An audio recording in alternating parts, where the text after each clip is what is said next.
Good afternoon बच्चों।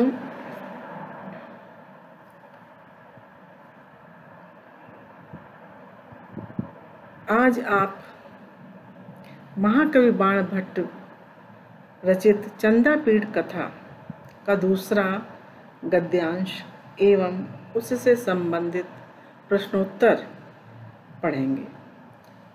पिछले lecture में आपने चंदापीठ कथा का प्रथम गद्यांश एवं प्रश्नोत्तर पढ़े थे। चांडाल कन्या द्वारा लाया गया शुक राजा शूद्रक के समक्ष उनकी प्रशंसा में आर्या छंद का पाठ सुनाता है।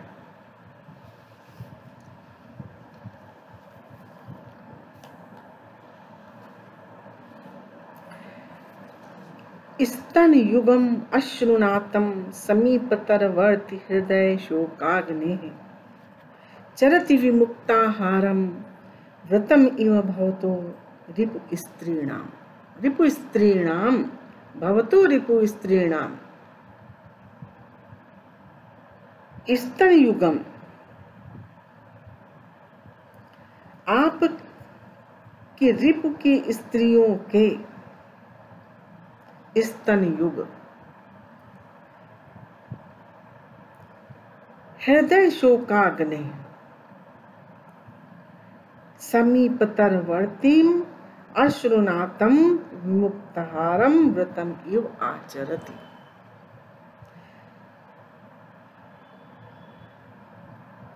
भवतो रिपु स्त्रीणाम आपके शत्रुओं के स्त्रियों के स्तन युग अश्रु स्नातम आंसुओं से स्नान किए हुए समीपतर वर्ती हृदय शोकाग्नि हृदय की शोकाग्नि के अत्यंत समीपतर अत्यंत निकट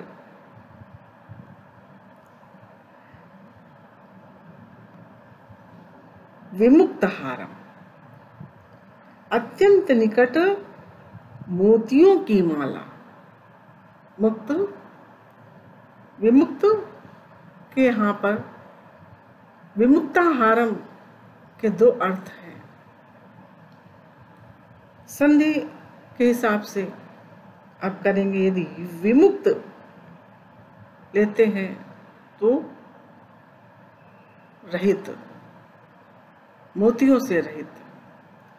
दूसरा अर्थ अगर करते हैं विमुक्त आहारम, विमुक्ता करते हैं तो मोतियों का अर्थ आता है, अर्थात मोती रहित। विमुक्ता मुक्ता मोती, विमुक्ता मोती रहित, हारम माला। और दूसरा अर्थ अगर आप विमुक्त आहारम करते हैं, संधि विक्षेप इस तरह से करते हैं, विमुक्त आहारम, तो आहार अर्थात भोजन से रहित, भोजन का त्याग कर दिया। फिर से अर्थ देखिए, भवतो रिपु स्त्रीणाम आपके अर्थात राजा शूद्रक के शत्रुओं के स्त्रियों के स्तन युग अश्रु स्नातम आंसुओं से स्नान किए हुए समीपतरवर्ती हृदय शोकाग्नि हृदय की शोकाग्नि के अत्यंत समीपतर अत्यंत निकट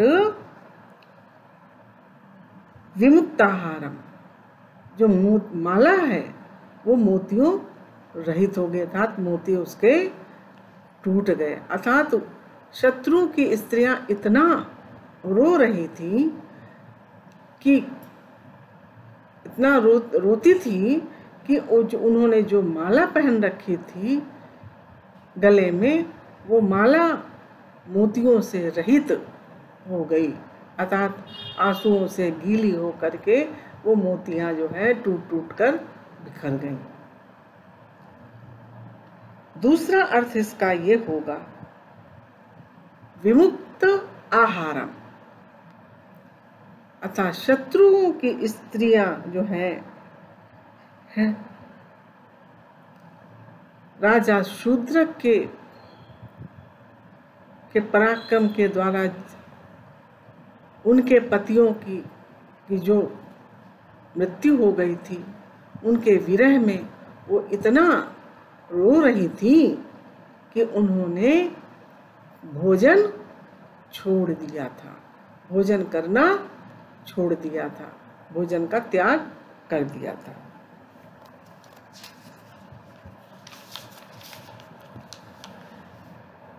भाव ये है कि आपने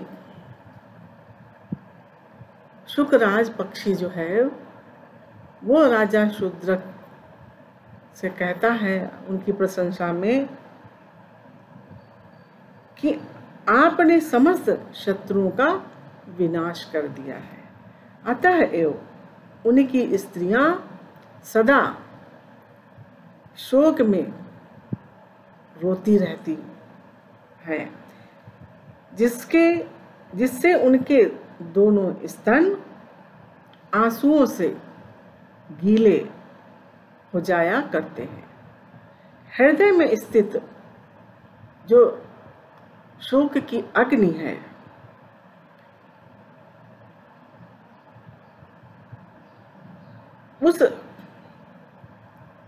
उसके पास होने से मोतियों की माला टूटकर बिखर गई है। इस प्रकार मानो वे तपस्या करती हैं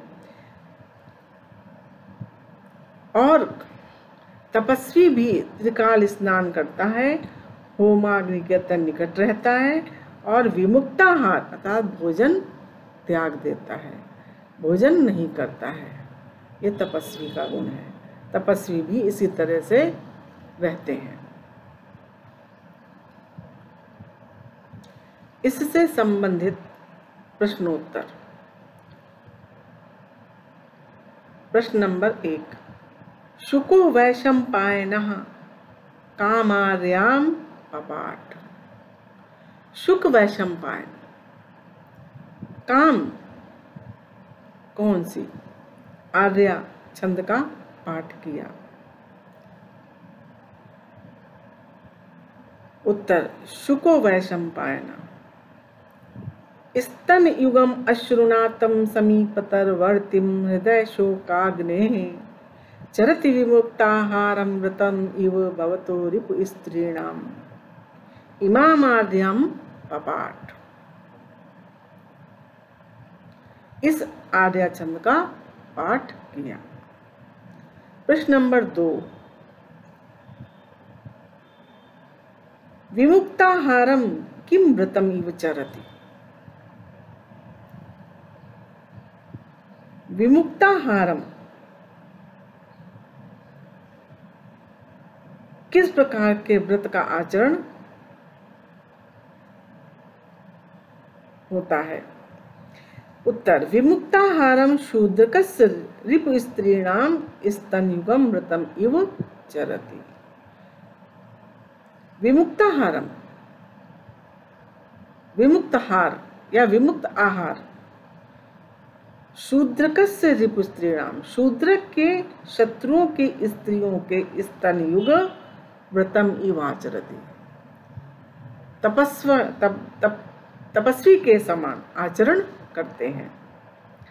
प्रश्न नंबर 3, अस्य श्लोकस्य वक्ता कोऽस्ति। इस श्लोक का वक्ता कौन है, कहने वाला कौन है? उत्तर होगा, अस्य श्लोकस्य वक्ता शुकः अस्ति। इस श्लोक का वक्ता या कहने वाला शुक है, तोता है। प्रश्न नंबर 4 इसमें बनता है रिपु स्त्रीणाम में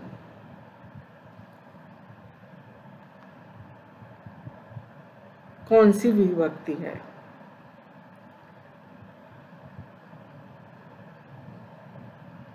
रिपु स्त्रीणाम। रिपु स्त्रीणाम में षष्ठी विभक्ति बहुवचन है।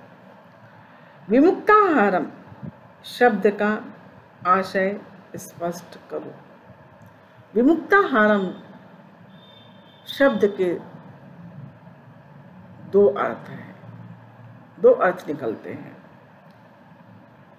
विमुक्ता बोलेंगे, विमुक्ताहारम अगर कहते हैं तो विमुक्ता का मतलब होगा मोती रहित। विमुक्त आहारम बोलेंगे तो होगा आहार रहित।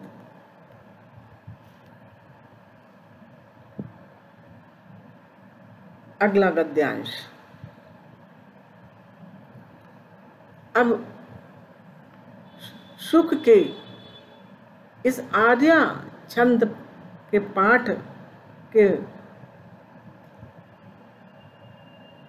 पाठ को सुनकर राजा को कैसा महसूस होता है, इस गद्यांश में वर्णित है। राजा तु ताम श्रुत्वा संजात विस्मयः तमेवं ब्रवीत। राजा ने ताम श्रुत्वा उस छंद को श्रुत्वा सुनकर, संजात विस्मय आश्चर्यचकित होकर, तमेवं ब्रवीत उससे इस प्रकार कहा। आवेदयतु भावानादिता प्रवृत्ति कार्सेन आत्मनोवृत्तम। आवेदयतु निवेदित करें, भवान आप, आदितः आदि से, प्रवृत्ति लेकर, कार्सेन विस्तार से, आत्मनोवृत्तम अपना वृत्तांत। राजा शूद्रक ने शुक व शम्पायन से कहा, आत्मनोवृत्तम अपने विषय में विस्तार से, आप आदि से लेकर के पूरा विस्तार से अपने विषय में आवेदन करो अर्थात बतलाओ। जन्म कस्मिन् देशे, कस्मिन् देशे जन्म, किस देश में आपका जन्म हुआ है। का माता, माता आपकी कौन है। कस्ते पिता, ते तुम्हारे पिता कौन है। कथम शास्त्राणाम परिचय, शास्त्राणाम परिचय कथम, आपको शास्त्र का ज्ञान कैसे हुआ अर्थात शास्त्र से आपका परिचय कैसे हुआ। कियद् वा वयः,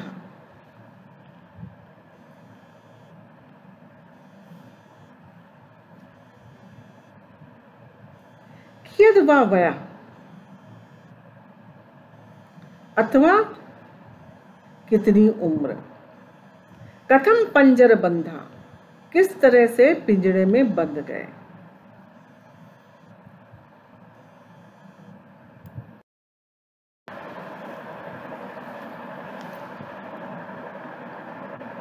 कथम चांडाल हस्तगमनम, कैसे तुम चांडाल कन्या के हाथ में पहुंचे। यह वा कथम आगमनम इति, अथवा तुम्हारा यहाँ आना कैसे हुआ। ये सारी बातें राजा शूद्रक ने शुक व शम्पायन से पूछा। एवं स बहुमानम अवनिपतिना पृष्ठा वैशम्पायना मुहूर्तम इव ध्यात्वा सादरम अब्रवीत। देव महतीयम कथा यदि कौतुकम आकर्ण्यताम एवं सबहुमानम। इस प्रकार अत्यंत आदर के साथ, सबहुमानम अत्यंत आदर के साथ, अवनपतिना अवनपति पृथ्वीपति राजा शूद्रक के द्वारा पूछे जाने पर वैशंपायन मुहूर्तम इव ध्यात्वा, कुछ क्षण वैशंपायन ध्यान करके सादरम अब्रवीत, आदर पूर्वक बोला, देव हे देव, महतीयम कथा, बहुत बड़ी कहानी है, बहुत लंबी कहानी है। यदि कौतुकम, यदि आश्चर्य, यदि आपको आश्चर्य है, आपको जिज्ञासा है, कौतुक है, तो आकर्ण्यता सुनिए।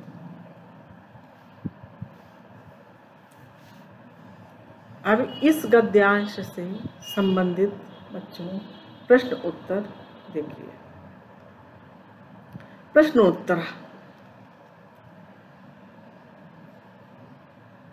पहला प्रश्न, राजा वैशंपायनम प्रति कृतेषु प्रश्नेषु कांश्चित् त्रीणि प्रश्नान् लिख। राजा वैशंपायन से किए गए प्रश्नों में कोई 3 प्रश्न लिखो।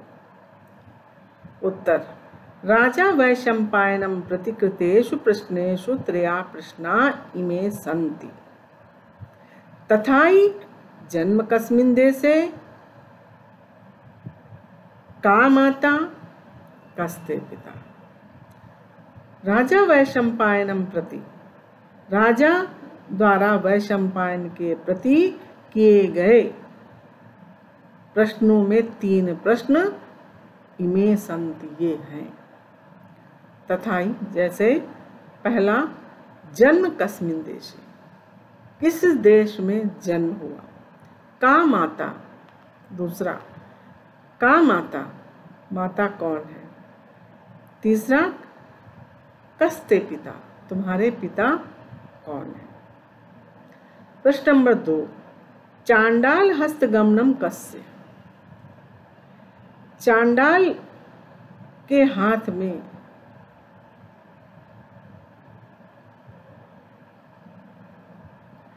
चांडाल हस्तगमनम कस्य, चांडाल के हाथ में कौन गया। उत्तर है चांडाल हस्तगमनम वैशंपायनस्य। प्रश्न नंबर 3, अवनपतिना पृष्ठो वैशंपायनो मुहूर्तम इव ध्यात्वा किम अब्रवीत। अवनपतिना, अवनपति द्वारा पृष्ठो पूछे गए, पूछने पर वैशंपायनो, वैशंपायन मुहूर्तम इव ध्यात्वा, कुछ क्षण ध्यान करके किम अब्रवीत, क्या बोला।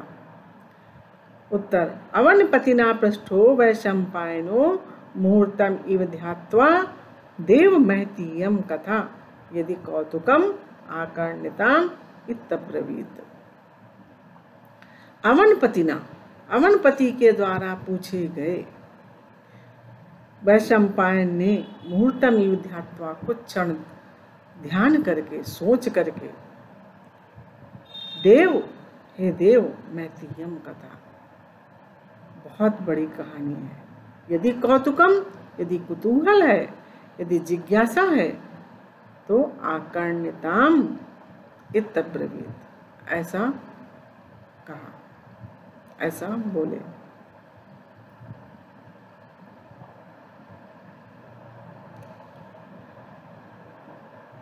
अगला का गद्यांश देखिए। अस्ति मध्य देशालंकार भूता मेखलेव भुआ विंध्याटवी नाम। अस्ति है मध्य देश अलंकार भूता, मध्य देश के अलंकार जैसी मेखलेव, मेखला के समान अर्थात करधनी के समान। भुवा पृथ्वी की करधनी के समान। विंध्याटवी नाम विंध्य पर्वत पर स्थित अटवी जंगल है। तस्यां च दंडकारण्यन्तः पाति गोदावर्या सरिता परिगतम आश्रम पदम आसीत। तस्यां च और उसमें दंडक अरण्य के बीच में गोदावर्या सरिता परिगतम गोदावरी नदी से परिगत गिरा हुआ आश्रम पदम आसीत आश्रम पद था। तस्य च नातिदूरे पंपा विधानस्य पद्म सरसा पश्चिमे तीरे महान जीर्णा शाल्मली वृक्षः। तस्य च और उसके नातिदूरे समीप में पंपा विधानस्य पंपा नाम वाला पद्म सरसा कमल सरोवर कमल से युक्त सरोवर पश्चिमी तीरे पश्चिम किनारे पर महान जीर्णा अत्यधिक पुराना शाल्मली वृक्ष है। शाल्मली वृक्ष का मतलब सेमल का वृक्ष। तत्र च शाखाग्रेषु कोटरोदरेषु विरचित कुलायानि नानादेश समागतानि शुक शकुनि कुलानि प्रतिवसन्ति स्म। तत्र च और वहाँ शाखाग्रेषु शाखाओं की चोटी पर शाखाग्रेषु अग्रेषु चोटी पर कोटरोदरेषु कोटर के उदर में अर्थात खोखलों के भीतर में विरचित कुलायानी घोंसला बनाने वाले विरचित कुलायानी घोंसला बनाने वाले नाना देश समागतानि नाना देश से आए हुए शुक शकुनी कुलानी पक्षियों के झुंड पक्षियों के शुक शकुनी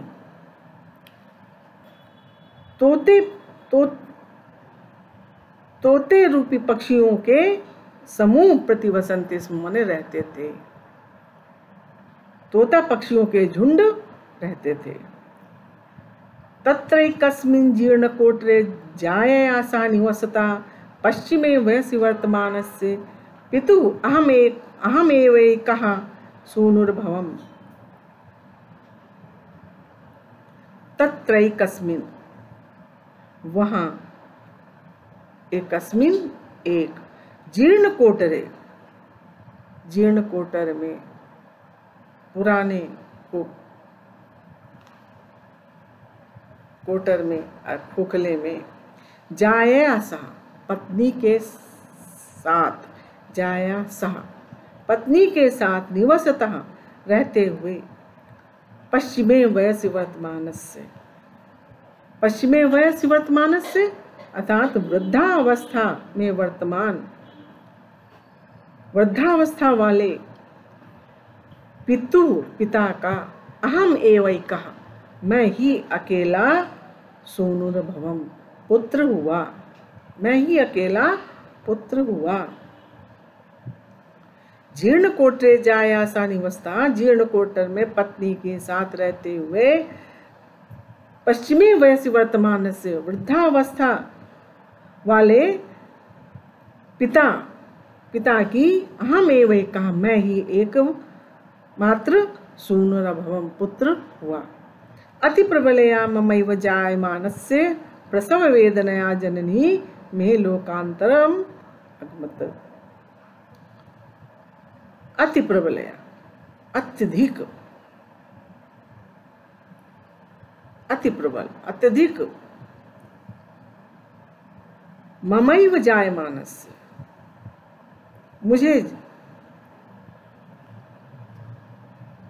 ममैव जायमानस्य प्रसव वेदनया जननी। अत्यधिक पीड़ा के कारण ममैव जायमानस्य, मुझको जन्म देने के बाद, प्रसव वेदना से मैं जननी, मेरी माता लोकांतरम अगमत, मेरी माता लोकांतरम अर्थात स्वर्गलोक को चली गई, अर्थात उनका देहांत हो गया, दूसरे लोक में चली गई, उनका देहांत हो गया। तातस्तु में सुत स्नेहात अभिमत जाया विनाश शोकम अंतः निग्रह मत संवर्धन परा अभवत। तातस्तु में, और मेरे पिता सुत स्नेहात, पुत्र के स्नेह के कारण, अभिमत जाया, प्रिय पत्नी के विनाश के शोक से, शोक को, अभिमत जाया विनाश शोकम, प्रिय पत्नी के विनाश के शोक को अंता निगृह्य, अंता ही निग्रह दबाकर, मत संवर्धन पराभवत, मेरे लालन पालन में तल्लीन हो गए, लग गए। पुत्र प्रेम के कारण मेरे माता पिता, मेरे पिता जो थे, प्रिय पत्नी के मरने के बाद उससे उत्पन्न जो शोक था उसको हृदय में दबा करके मेरे लालन पालन में जुट गए। ये बात वैशंपायन, शुक वैशंपायन ने राजा शूद्र को बतलाई। अब इससे संबंधित प्रश्नोत्तर।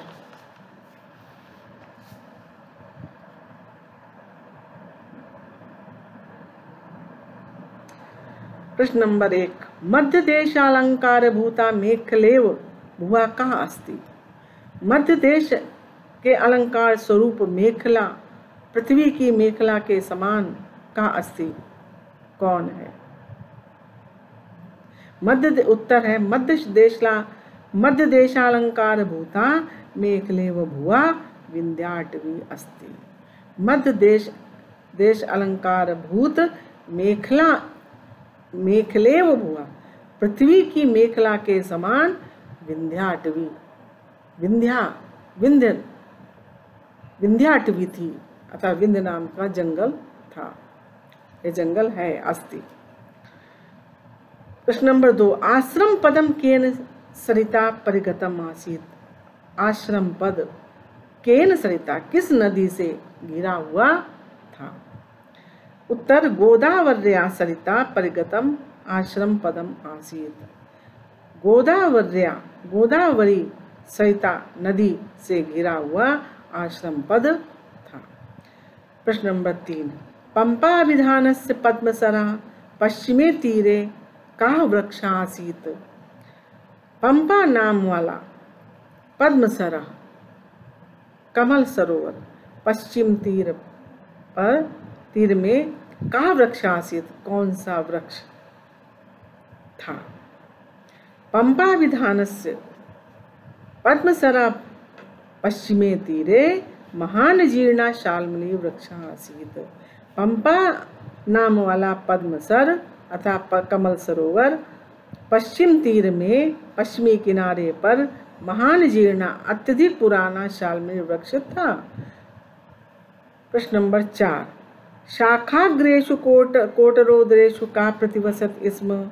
शाखा अग्रेषु, शाखा के अग्रभाग में, कोटर उदरेषु, कोटर के उदर में कौन रहता था। उत्तर है शुक शकुनी कुलानी प्रतिवसत इसम। शुक शकुनी तोतों का समूह प्रतिवसति इसमें रहता था।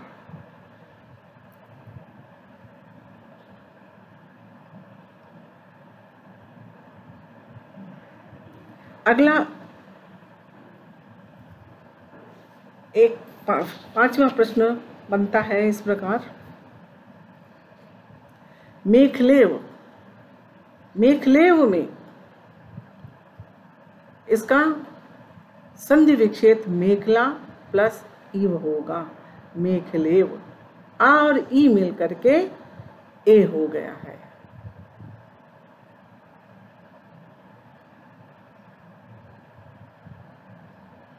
आद गुण, गुण संधि। शाखाग्रेषु में कौन सी विभक्ति है? का विभक्ति अस्ति। शाखाग्रेषु,